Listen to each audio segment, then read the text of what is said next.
በቀይ ማዕዘን የገባው ታሪኩ ተስፋዬ፣ በሰማያዊ ማዕዘን የገባው ሳምሶን ጌታቸው። ሰማያዊ ማዕዘን የገባው ሳምሶን ጌታቸው። የመድረክ ዳኛ ሐኪም። እመኑኝ ይሄ ጨዋታ እጅግ የሚማርክ ጨዋታ ነው። ሁለቱም ማለት ነው ክሎዝ ፋይት ማለት ተጠጋግተው የሚጫወቱ ቦክሰሮች ናቸው። ሁለቱም ተጠጋግተው የሚጫወቱ ፋይተሮች ናቸው እና ብሊቭ ሚ ሰርፕራይዝ የሚሆን ጨዋታ ትመለከታላችሁ። በጣም ቆንጆ ጨዋታ፣ በጣም ተቀራርቦ ነው የሚጫወቱት። አጭር ጨዋታ የሚጫወቱ ልጆች ናቸው ሁለቱ። ስለዚህ ቆንጆ ጨዋታ እንመለከታለን ብዬ ነው የማስበው። ሞር ክሎዝ ፋይት ነው የሚጫወቱት እነዚህ ሁለት ቦክሰኞች።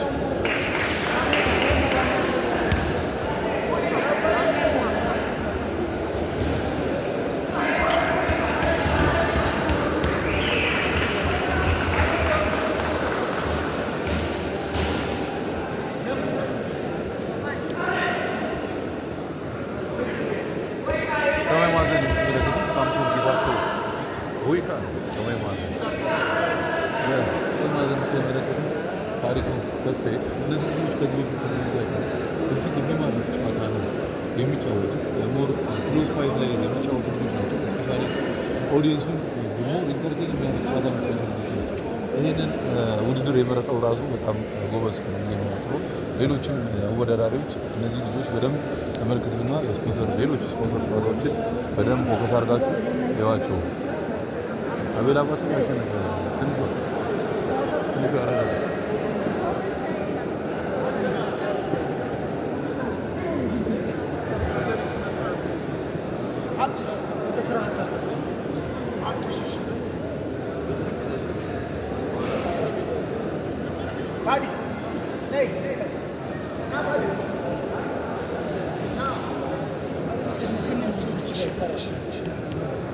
አይ አንድ ነህ አንተ እዛው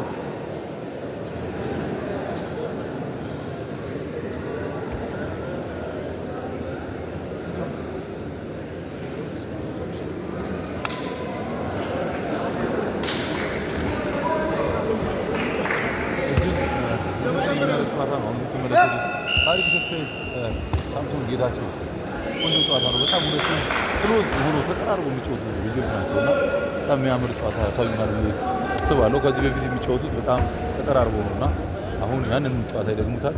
የምናየው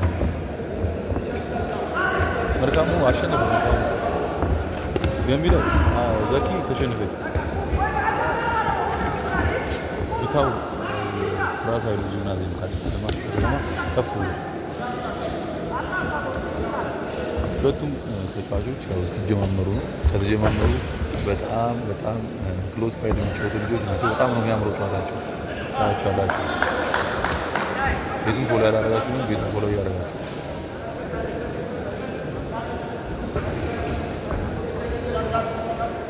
መልክ ያሸንፋል። በቃ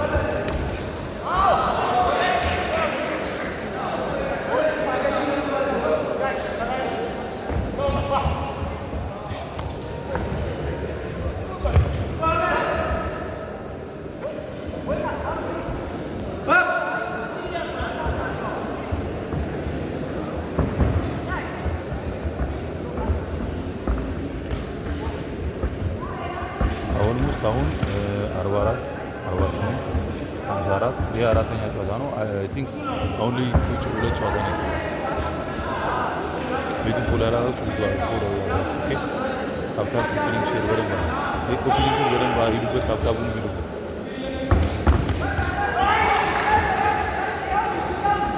ሰሚዬ በጣም ክሎዝ ፋይት ናቸው ሁለቱ። በደንብ ይተዋወቃሉ። ሞር ታዳሚውን ኢንተርቴን የሚያደርግ ጨዋታ ነው የሚጫወቱት እና እስካሁን የተመረጡ ጨዋታዎች በጣም ቆንጆ የሆኑ ጨዋታዎች ነው። ልጆቹ እያስመለከቱ የጋንታው መሪ ሾፍ አድርግ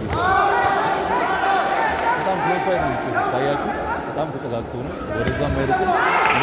ስቴፋን ያቸው የሚጫወቱበት ሬንጇን ያ አላቸው። ሬንጅ እዛች ሬንጅ ላይ ቆመው የሚጫወቱ ብዙም ከአንግል አይወጡም።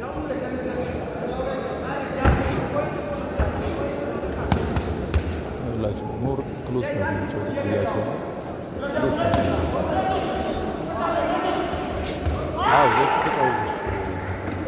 ማማሲት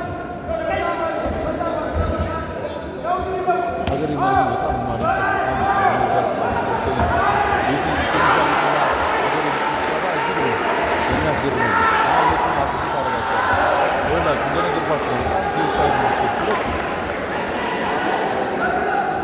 በጣም የሚያምር ጨዋታ ነው የሚጫወቱት። በጣም ኦዲየንሱ ወር ኢንተርቴን የሚያደርግ ጨዋታ ነው የሚጫወቱት። ይኸው ሳይታወቅ ደቂቃው አለቀ።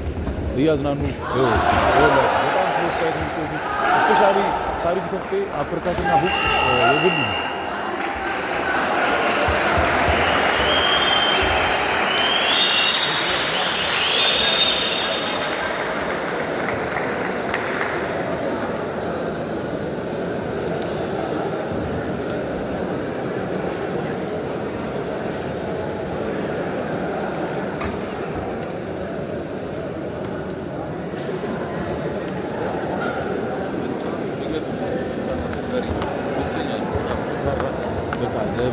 ለማንም የማይተኛ አይነት ቦክሰኛ ነው እና እነዚህ ልጆች እንግዲህ ትልቅ ውድድር ላይ ደግሞ የተሻለ ነገር ስፔሻሊ ስፖንሰሮች፣ ትልልቅ ስፖንሰሮች ያሉበት ውድድር ላይ ደግሞ ይህንን ጨዋታ ጆይን ቢያደርጉት ኢትስ አሜዚንግ ፋን ሲሪየስሊ።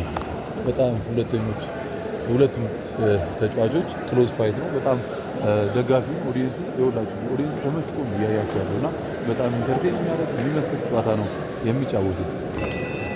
ሳምሶን ጌታቸው ኦሜርላ ነው። ታሪኩ ተስፋዬ ፌዴራል ማረሚያ ነው። እንዴት ነው ጨዋታቸው እስካሁን?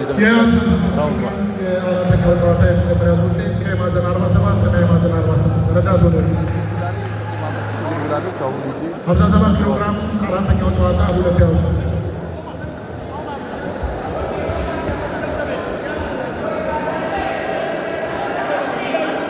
እንዴት ነው ጨዋታቸው እስካሁን ስታያያችሁ? ራውንድ ዋን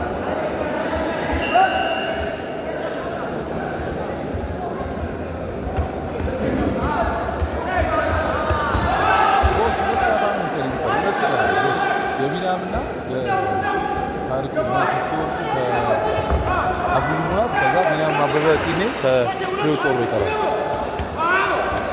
ሁላችሁ ክሎዝ ፋይት ነው የምትጮቱት ብያችኋለሁ። ሶሪ ገምቱኛ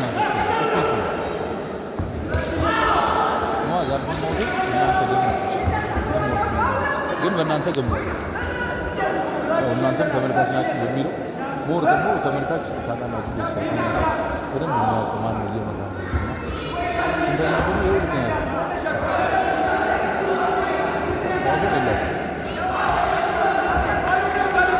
የእናንተ የመጀመሪያ ዙር የእናንተ የመጀመሪያ ዙር ውጤት ለማን ትጠራለህ?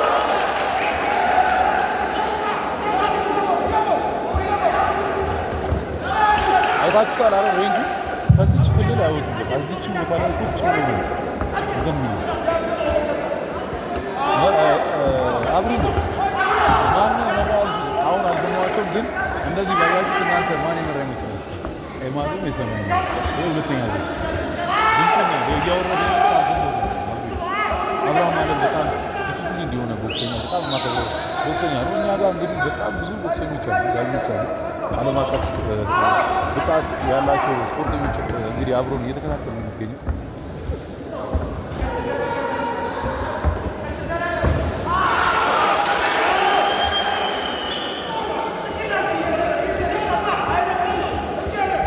ሊድ ዘ ፈርስት ራውንድ ሬድ ኦር ብሉ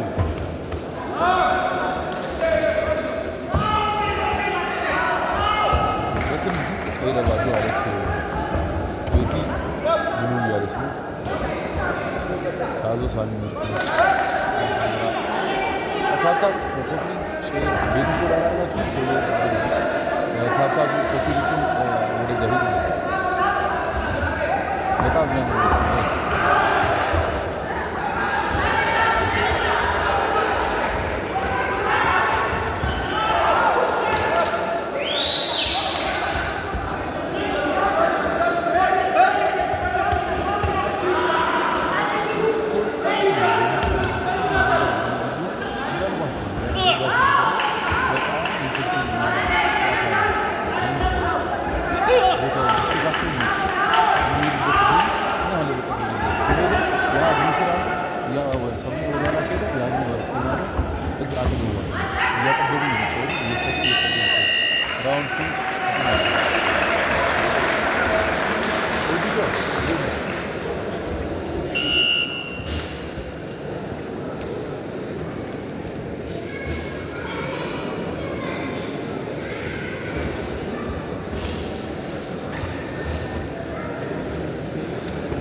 ተመልካቾቻችን የወንድማችንን የዳኛ የሚገኝ የጉርሻ እንደዚህ ፕሮግራም ላይ መሳካት ያልተገኛቸው አባሎች አሁን አንዳንድ ኢንፎርሜሽን እየሰማን ነው።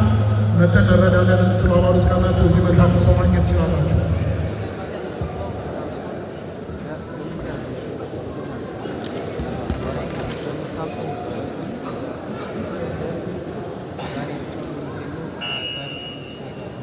ጮሮ ከዚህ ቀጥሎ ነው። አሁን አንድ ጨዋታ አለ ከዚህ በኋላ 57 ፕሮግራም አራተኛው ጨዋታ የሁለተኛ ዙር ቀይ ማዕዘን 48 ሰማያዊ ማዕዘን 47 ሶስተኛው ዙር ረዳት ወደ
አራተኛው ጨዋታ በታሪኩ ተስፋዬና በሳምሶን ጌታቸው የተደረገውን የጎልፉን ቱሪንግ ተመልክተናል። በጨዋታው በተለይ በሶስተኛው ዙር ላይ የመጣልን ውጤት ቀይ ማዕዘን 48 ሰማያዊ ማዕዘን 48 በጠቅላላ ተመልካቾች ቀይ ማዕዘን ታሪኩ ተስፋዬ